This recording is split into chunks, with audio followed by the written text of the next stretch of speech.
à vous qui êtes en ce moment connectés avec nous, là où vous êtes, que Dieu vous bénisse abondamment, que sa main puissante puisse s'étendre en votre direction et puisse vous secourir. Et quel que soit ce que vous affrontez en ce moment au sein de votre famille, dans votre mariage, dans votre vie professionnelle, votre vie financière, vous qui êtes malade et qui avez besoin de la restauration de votre santé, que la main de Dieu soit tendue et qu'il vous vienne en aide, qu'il puisse vous secourir pour que vous soyez un témoignage vivant. Vous allez voir en ce moment un témoignage, une personne qui a été secourue par la main puissante de Dieu, tout simplement parce qu'elle a cru et qu'elle a cherché l'aide de ce Dieu puissant qui fait des choses extraordinaires. Voyons ce témoignage et je vous dis à tout de suite. Alors avant, j'étais une personne qui était triste à l'intérieur d'elle, dû au fait que j'ai été séparée de mes parents très jeunes. Du coup, j'ai dû apprendre à grandir toute seule, j'ai dû apprendre à devenir très mature vite en fait. Donc du coup, par rapport à cette situation, j'avais gardé de la colère contre eux. J'étais vraiment remplie de rancune, remplie de mauvais regards par rapport à eux. J'arrivais pas en fait à les pardonner par rapport à cette situation. Du coup, j'étais une personne qui était triste, qui était renfermée sur elle-même. J'arrivais pas à parler aux personnes. Je faisais école, maison et tout de suite je m'enfermais dans ma chambre. Et en fait, par rapport à cette situation aussi, j'avais des très mauvais résultats à l'école. J'arrivais pas à écouter à l'école, j'arrivais pas à avoir des bonnes notes. Toutes mes notes étaient vraiment des notes très mauvaises.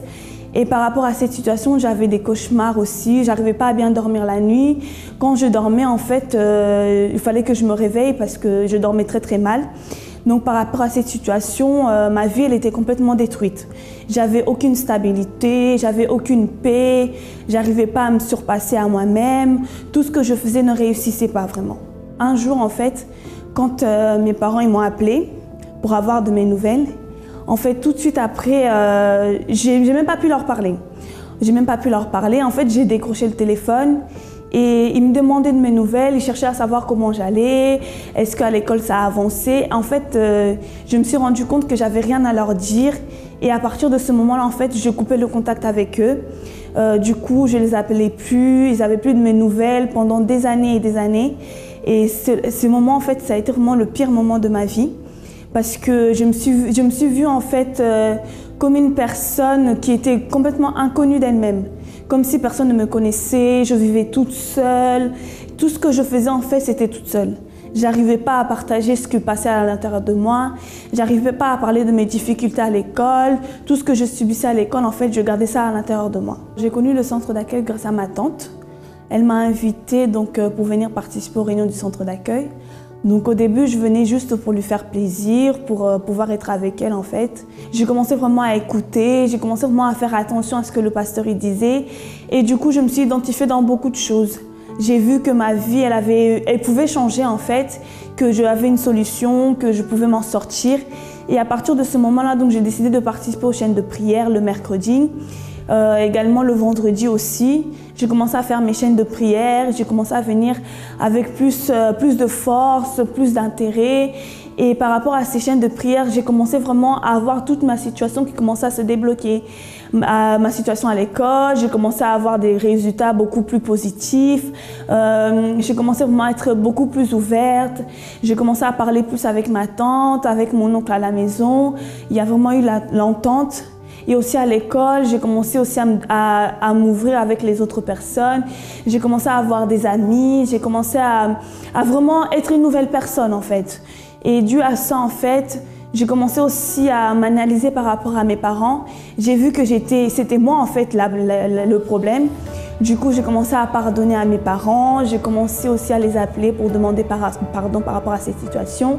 J'ai vraiment dépouillé en fait tout ce qu'il y avait à l'intérieur de moi. Je leur ai raconté toutes les difficultés par lesquelles je suis passée, tous les problèmes que j'avais eus en fait. J'ai commencé à leur parler par rapport à ça, j'ai commencé à m'ouvrir. Et par la suite, en fait, mes parents, ils ont été très compréhensifs. Et de leur côté aussi, ça leur a fait très mal en fait du fait que j'avais coupé le contact. Mais le fait que j'ai repris le contact, en fait, que c'est venu de moi, ça les a vraiment fait plaisir en fait. Par la suite, j'ai participé à une campagne d'Israël. Et cette campagne d'Israël, en fait, j'ai décidé de la faire parce que je voulais un changement dans ma vie, un changement intérieur. Et donc, lorsque j'ai participé de cette campagne d'Israël, J'ai eu le résultat en fait 2 semaines après. Intérieurement, en fait, j'ai commencé à avoir la paix. J'ai commencé vraiment à être une personne qui était... Enfin, je suis passée d'une personne triste à une personne joyeuse, une personne qui avait la haine et la rancune à une personne qui a su pardonner. Je ne suis plus cette personne triste, angoissée, renfermée sur elle-même.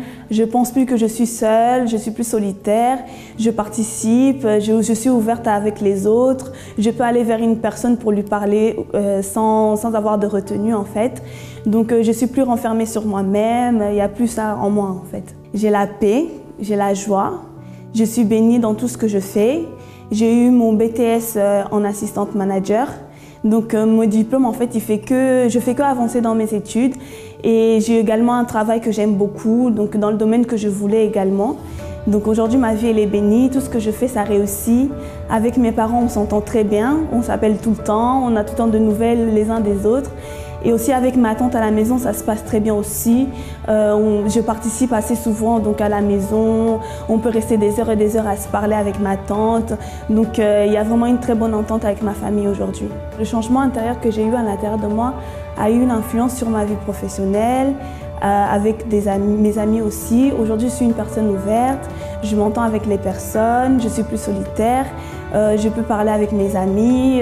On peut sortir, on peut s'amuser. Donc par rapport à ça, avec mes parents aussi, on s'entend très bien. Je peux leur parler tout le temps. Avec ma tante également, je peux aussi leur parler. Les personnes qui viennent aussi nous voir, je peux aussi être ouverte avec eux. Et tout ça, en fait, c'est le fruit de la campagne d'Israël. Le fait que j'ai participé, que j'ai mis mon tout sur l'autel, ça a donné donc un bon résultat dans ma vie. Gloria vient de rendre témoignage de ce que Dieu a fait dans sa vie. Vous avez pu constater comment était sa vie, comment est-ce qu'elle vivait. Et aujourd'hui, comment est-ce que les choses sont? Tout simplement parce qu'il y a eu l'action de la foi. Très chers amis, j'aimerais vous inviter à vous joindre à nous ce dimanche dans tous les centres d'accueil où nous sommes en train de vivre un moment de foi pour pouvoir permettre à tous ceux qui croient, à tous ceux qui n'acceptent plus la souffrance dans leur vie, à pouvoir s'en sortir. Nous vous invitons à préparer une petite bouteille d'eau comme celle-là et d'apporter avec vous. Vous allez recevoir une goutte d'huile d'onction dans cette eau que vous allez utiliser par la foi. Ainsi, nous allons déterminer la restauration de la santé, la fortification intérieure, que votre foi soit restaurée pour qu'à travers elle, vous puissiez obtenir un véritable changement de vie. Comme Gloria l'a obtenu, Fred aussi, à travers son histoire, vous allez découvrir comment est-ce que Dieu l'a aidé. Alors, avant d'arriver au centre d'accueil, j'étais une personne vraiment renfermée, négative. Je doutais beaucoup de moi. Pourtant, je savais que j'avais la capacité de faire les choses, de faire tout ce qu'on me demandait de faire. Mais je doutais beaucoup de moi. Et suite à des problèmes de famille, des disputes dans la famille, j'avais plus confiance en rien en fait. Même en moi, avoir confiance en moi, c'était très difficile. Et c'est comme ça que j'ai grandi au fur et à mesure. Et j'avais aussi un complexe d'infériorité. Et je dépendais toujours de ce que les autres pensaient de moi. Je me disais toujours, avant de faire quelque chose, tiens, qu'est-ce que lui penserait? Qu'est-ce que ça donnerait? Si peut-être que son avis pourrait être bien par rapport à ce que je vais faire. Je vivais comme ça en fait et je grandissais au fur et à mesure comme ça. Il y a un événement qui m'a marqué, ça a été quand j'ai été séparé de mes parents en fait. Donc ce qui veut dire que j'ai quitté mon pays d'origine pour aller vivre en Belgique. Normalement, je devais partir en Belgique, ensuite partir en Angleterre pour vivre définitivement en Angleterre. Et à l'âge de 12 ans, je suis parti en Belgique. J'ai vécu là-bas pendant 1 an. Et suite à un accident de voiture, j'étais vraiment tout défiguré. Même mon visage, je ne sais même pas si je ressemblais à ça auparavant, mais des blessures partout sur le visage et j'étais bandé de partout au fait. J'ai eu des problèmes à l'intérieur de moi dans le sens où j'étais très proche de ma mère. Donc, ce qui faisait que le fait d'être séparé de mes parents à l'âge de 12 ans, j'étais encore un enfant, donc le temps d'apprendre la vie, le temps d'apprendre des choses, je n'avais pas vraiment fini de grandir en quelque sorte.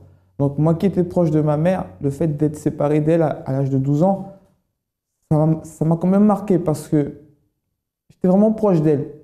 Quand j'étais en Belgique, presque tous les soirs, je pleurais parce que je ne voulais pas rester dans le pays parce que je connaissais personne. Je venais d'arriver et tous les soirs, je pleurais. Au bout d'un moment, j'ai fini par grandir. Je me suis dit, ok, d'accord, tu vas pleurer jusqu'à quand?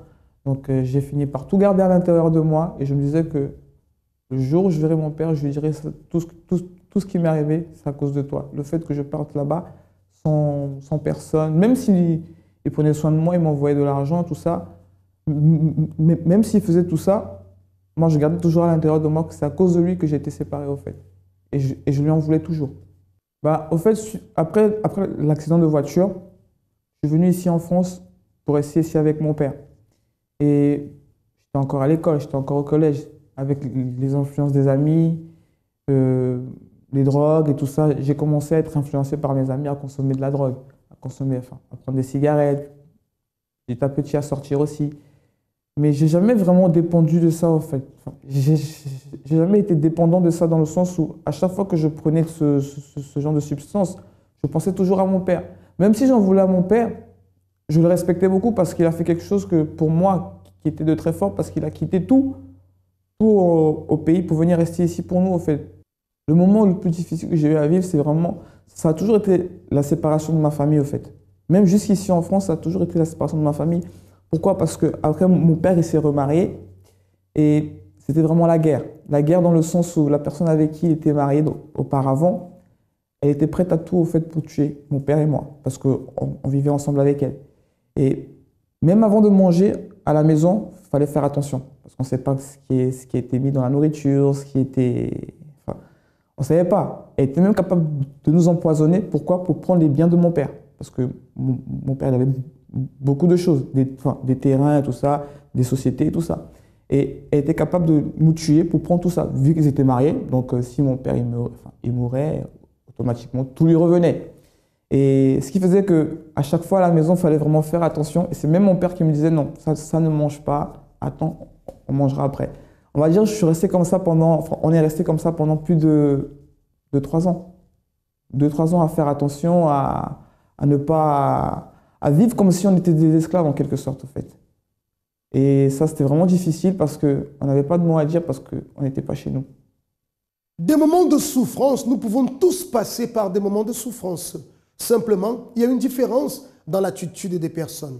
Il y a ceux qui vont, jour après jour, s'enliser de plus en plus dans la souffrance. Pourquoi? Parce qu'il n'y a pas de révolte de leur part. Tout simplement parce qu'elles considèrent la souffrance comme étant un destin pour elles. Elle considère la souffrance comme étant normale pour elle. Alors elle accepte cette situation et elle continue à souffrir. De l'autre côté, il y a ceux qui ont aussi la souffrance, mais qui n'acceptent pas cette souffrance, qui refusent cette souffrance dans leur vie et qui sont prêts à tout pour pouvoir être libérés de la situation. C'est ainsi que beaucoup parviennent alors à connaître la foi qui nous permet de vaincre n'importe quelle situation. Fred a connu la souffrance. Il a fait le choix de s'en sortir. Il a fait le choix de lutter parce qu'il n'acceptait pas. Et aujourd'hui, les choses sont différentes. Mon arrivée au centre d'accueil a été un peu bizarre, si je peux dire ça comme ça, dans le sens où je ne suis pas arrivé directement au centre d'accueil. J'ai commencé avec le groupe jeune parce que c'est un ami avec qui j'étais à l'école qui m'a invité. Et au départ, quand il m'a invité au groupe jeune, il m'avait dit « Fred, viens, je t'invite dans un endroit où tu vas voir, tu vas aimer, il y a de la danse, du son, enfin du chant, tout ça, nanana. » Et quand il m'a dit ça, quelque chose a sonné dans ma tête. Directement, ça a vraiment été bizarre hein, parce que directement dans ma tête, c'est venu comme ça. « Fred, après toi, tu vas aller à l'église. » Il ne m'a même pas dit église ou quoi que ce soit. Il m'a dit « Fred, après toi, tu vas partir à l'église. » Et quand je suis venu, j'ai aimé. J'ai commencé à m'intégrer petit à petit, à voir que il y avait une différence au fait. C'était des jeunes où on dirait qu'il n'y avait pas de problème, que tout était bien pour eux, que la vie était belle en quelque sorte. Et ça, c'est ce qui m'a attiré au début. J'ai commencé à venir. À l'époque, j'étais accompagné. J'étais avec ma copine et on est venu à deux. J'ai aimé. Et j'ai pris du temps vraiment à m'intégrer, à commencer à m'investir parce que je voulais toujours rester de côté pour regarder un peu parce que quand je ne connais pas quelque chose, j'aime toujours observer avant.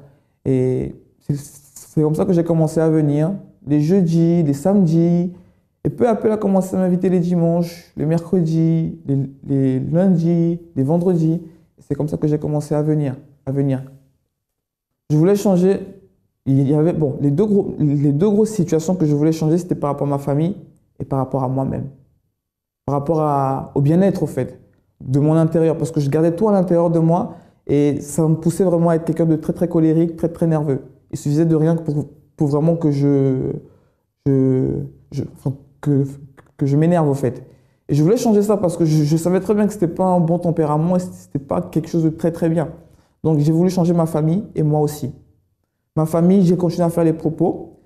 Et en même temps de cela, moi aussi, je commençais à travailler à l'intérieur de moi. Tout ce qui n'était pas bon, je commençais à enlever. Tout ce qui était négatif, je commençais à retirer. Je commençais à travailler sur moi-même, à mes comportements, à ma manière de parler, de faire les choses. C'est comme ça que j'ai travaillé petit à petit.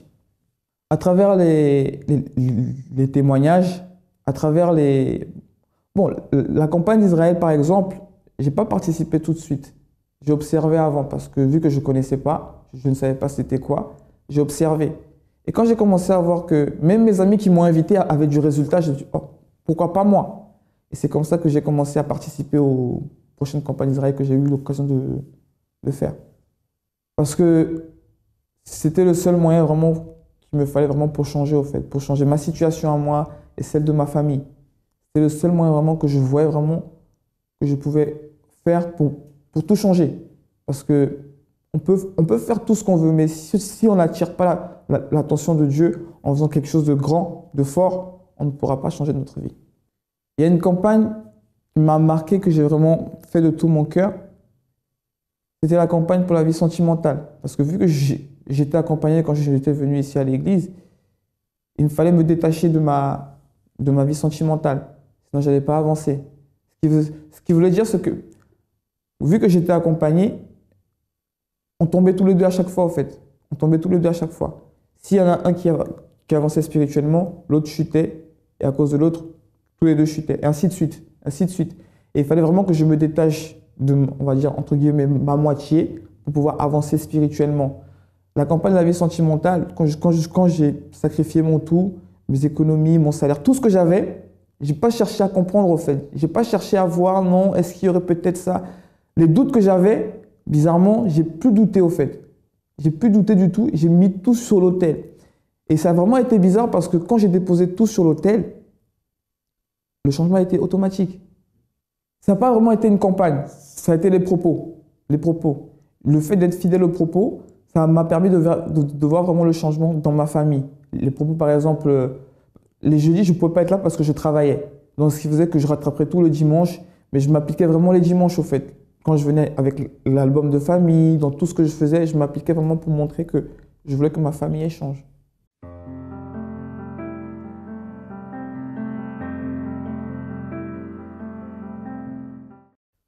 Les jeunes de Daniel, au fait, n'ont pas vraiment... J'ai pas vraiment, au début, j'ai jamais vraiment le résultat que je voulais parce que je m'arrêtais toujours au milieu. Je me disais non, ça sert à rien, ça sert à rien. Et à force d'essayer, à force d'insister, de toujours même sacrifier, même si je sacrifiais et que je ne voyais pas le résultat, moi, dans ma tête, je me disais toujours non, il n'y a aucun sacrifice qui est vain. Peut-être aujourd'hui, je n'ai pas réussi, et rien ne m'empêche de continuer à le faire. Et au fur et à mesure que le temps passait, que je continuais à sacrifier de moi-même, de continuer à participer au jeûne de Daniel, même si le précédent, je n'ai pas réussi, je me disais toujours que dans le prochain, je vais réussir. Le prochain. Et à chaque fois, avec plus d'intensité, avec plus de force. Et au final, c'est arrivé lors d'une veillée qu'on a fait ici au groupe jeune. Même c'était la dernière veillée qu'on a fait au groupe jeune à l'époque. Et je me suis vraiment donné, au fait. Je me suis dit non, là, j'ai plus rien à perdre. Je passe mon temps ici à l'église, je viens avec plaisir, je fais les choses avec plaisir, donc il n'y a plus rien qui me retient dans le monde. J'ai tout coupé, la vie que je menais avant, j'ai tout coupé, même mes anciens amis, mes anciennes attitudes, habitudes, j'ai tout coupé, donc je ne vois pas ce qui me retient d'être baptisé aujourd'hui. Donc j'ai tout mis sur l'autel et tout ce qui était à ma portée, tout ce que je voyais vraiment que ne pouvait pas me donner le changement que je voulais vraiment, j'ai déposé sur l'autel. Le nouveau Fred, on va dire en quelque sorte, c'est une personne qui ne se pose plus de questions, en fait, parce que le doute m'a vraiment retardé, m'a vraiment tué, parce que ça détruisait à chaque fois mes capacités à faire les choses. Le doute détruisait à chaque fois ma conviction dans les choses que j'avais dans ma propre vie, au fait. Et certes, le doute vient toujours, mais je ne donne plus aussi d'importance au doute, au fait, parce que je pense toujours à chaque chose que j'ai fait. je ne peux pas m'accepter. Au fait, moi, je vois ma vie comme un château de sable. Je ne peux pas, à cause d'une petite chose, détruire tout le château que j'ai construit. Donc, c'est comme si je peux résumer ça comme ça. C'est comme ça que je vois ça, au fait. Et le changement qu'il y a au jour d'aujourd'hui, seul moi-même peux le détruire parce que c'est moi qui ai les cartes en main. Mais ça serait vraiment, excusez-moi du terme, idiot de ma part de détruire tout ce que j'ai construit. Le changement, ça a été dans mes attitudes, dans ma façon de parler, de voir les choses. Je ne suis plus aussi nerveux que j'étais avant. Avant, je parlais très mal aux personnes. Avant, mon langage, je n'arrivais même pas à le contrôler. Au jour d'aujourd'hui, pas que je me contrôle, mais je parle normalement sans forcément dire, par exemple, des gros mots, sans avoir une colère envers une personne. Tout est normal, en fait, sans rien forcer. Et c'est ça que le changement que j'ai pu avoir. Et la tranquillité à l'intérieur de moi. La paix qu'il peut y avoir à l'intérieur de moi. Même si le problème peut être là, j'ai une tranquillité parce que je sais que ce problème est passager. Le complexe d'infériorité, non. Pourquoi? Parce qu'il y a un changement. Mon complexe, c'était que le fait que j'avais peur que les gens me jugent par rapport à ma manière de parler. Et au jour d'aujourd'hui, ça ne me fait ni chaud ni froid. C'est soit on me prend comme ça ou bien on me prend pas, au fait. Peu importe.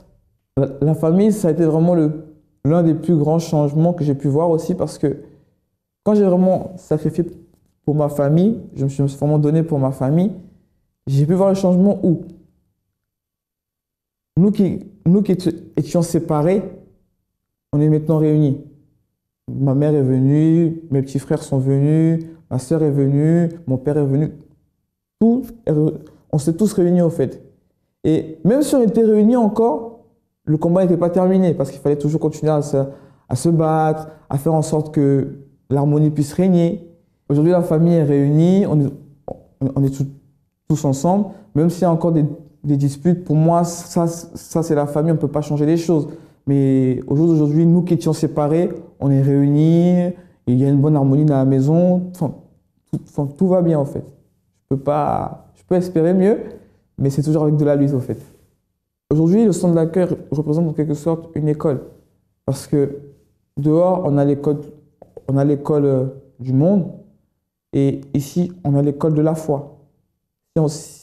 Si on veut quelque chose, tout dépend de nous. C'est nous qui choisissons, par exemple, ce matin de nous réveiller pour aller au travail. C'est nous qui choisissons, par exemple, de nous lever, de faire ce qu'on a envie de faire. Personne ne nous force à faire les choses. Et quand je suis venu ici au centre d'accueil, j'ai vu que c'est moi qui choisis au fait le changement que je veux avoir. Et pour moi, je n'avais pas ce raisonnement quand j'étais dehors. Je n'avais pas cette manière de penser quand j'étais dans le monde auparavant. Et c'est ici que j'ai appris ça. Et j'ai vu vraiment que non, tout est entre mes mains. Tout dépend de moi. Tout est vraiment à ma portée. Et c'est à moi vraiment de faire les choses pour vraiment changer toutes les situations que je vois devant moi qui ne me plaisent pas. Et c'est ce que le centre d'accueil m'a apporté. En fait, c'est mon école. À vous tous qui n'acceptez plus la souffrance dans votre vie, vous qui êtes fatigués, vous qui jusqu'à présent pouvez dire comme ça que vous n'avez pas eu d'opportunité, alors vous avez cette opportunité qui se présente à vous aujourd'hui.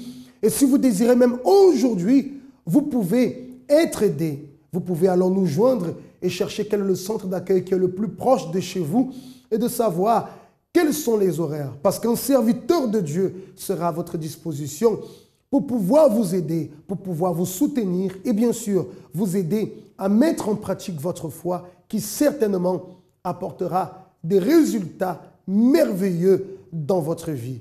Voilà, chers amis, que Dieu vous bénisse alors. Je vous dis rendez-vous aujourd'hui ou alors demain dans l'un de nos centres d'accueil. À très bientôt. Donc, avant d'arriver au centre d'accueil, ma vie était complètement détruite. J'étais au Portugal, mon mari ne travaillait pas, c'était pas facile. Donc, quand il est venu ici en France, donc pareil, il ne travaille pas. Donc, j'étais là-bas bloquée avec mes 2 enfants. Ce que je travaillais, ça ne suffisait pas pour nourrir mes enfants. C'était vraiment difficile. Je restais des temps vraiment dépressifs, des angoisses. Je ne dormais même pas la nuit. Tout le temps des cauchemars, je vois des personnes que je connais. Tout le temps, je fais que des cauchemars. Je voyais mes enfants comme ça me faisait mal vraiment. Je n'arrivais pas à rien. C'est une tristesse profonde. Je ne trouvais pas une solution et je ne pouvais parler à personne. Le centre d'accueil, je l'ai connu pour regarder la télé et là, c'est mon mari même qui a dit vraiment on doit aller dans cette église. Quand je commençais à aller là-bas, je vois qu'il y avait des... Mon mari, même pas quelques semaines, il est venu en France. Et moi, je continuais à aller à cette église. Et là, je priais là-bas avec malgré que je suis là-bas. Et mon mari m'appelle en disant que j'ai commencé à travailler ici. J'ai commencé à travailler ici en France. Donc c'est là que moi aussi, je voyais que les portes commençaient à ouvrir. Donc quand la campagne est arrivée, quand j'ai fait ce sacrifice, même pas quelque temps, la personne responsable de mon foyer, Dieu l'a fait venir au Portugal. Elle était venue chez moi. Quand elle est arrivée, je savais que c'est le responsable. Bon. Quand elle est arrivée, c'est là que je vois, elle commençait à me créer des problèmes. Mais Dieu a fait tout. Elle l'a fait, je l'ai fait laisser là-bas. Elle m'a fait lever avec mes 2 enfants, venir ici en France.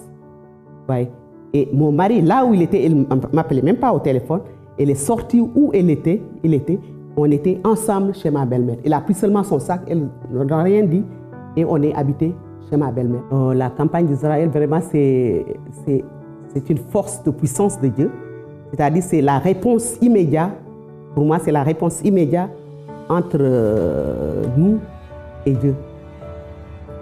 Une réponse vraiment que quand tu demandes quelque chose et tu poses ton sacrifice sur l'autel, donc c'est là Dieu, il te répond, te montre vraiment la source du problème. Donc là, quand je suis arrivée au centre d'accueil, j'ai eu mon travail en CDI à côté de chez moi, pas loin. On a un logement, même pas 1 mois, j'ai tombé enceinte. Je n'avais jamais eu un garçon. Le jour de mon accouchement, le week-end, les médecins étaient là tous les jours. Ils disent qu'est-ce qui se passe. Tous les jours, ils étaient là. Le matin, plus de 8 personnes. Ils m'ont dit, madame, qu'est-ce qui se passe? J'ai dit, mais rien, je n'ai rien. Mais non, il y a un problème parce que le sang coule, on ne comprend rien. Mercredi, j'ai appelé le pasteur. Il m'a fait une prière. Et automatiquement, il y a un infirmière qui est rentré. Et là, il me dit, bon, ça va, c'est bien. Les médecins sont venus, ils ont regardé, ils n'ont rien vu. Ils m'ont dit, bon, tu peux sortir. Ma fille, 3 ans, à chaque fois, 2 ans, je fais tout le temps pour qu'elle puisse venir, mais ça ne marchait pas. Mais cette année, j'ai fait, l'année avant qu'elle arrive, j'ai fait ma campagne d'Israël. Elle m'a appelé et m'a dit, j'ai eu mon visa. On m'a accordé le visa. J'ai dit, c'est bien. Donc, il est venu ici en France. Mais finalement, j'ai fait encore la campagne d'Israël. Et là, il a eu son bac plus 3. Et là, la bourse est sortie. Une année, elle n'était pas sortie, mais elle a sorti. La bourse est sortie, donc on doit lui faire rappeler toute l'année scolaire qu'elle était ici en France. Il a eu même ses papiers. Je suis en train aussi de persévérer. Il y a des portes qui ouvrent, mais dans mon foyer, je suis en train de persévérer pour vraiment que Dieu vraiment me donne la paix que je veux vraiment au niveau de mon foyer. Donc pour moi, le centre d'accueil, si ce n'était pas le centre d'accueil, c'était fini pour moi. Ça, je le sais bien. C'est pourquoi je ne peux pas me baisser les bras. Je travaille, mais tous les jours, quand je ne travaille pas, je prends mon sac. Tous les jours, je suis au centre d'accueil pour eux. Je suis très heureuse. Très, très, très heureuse de voir mes enfants tous les jours à table avec tous mes enfants. Vraiment, je suis très heureuse.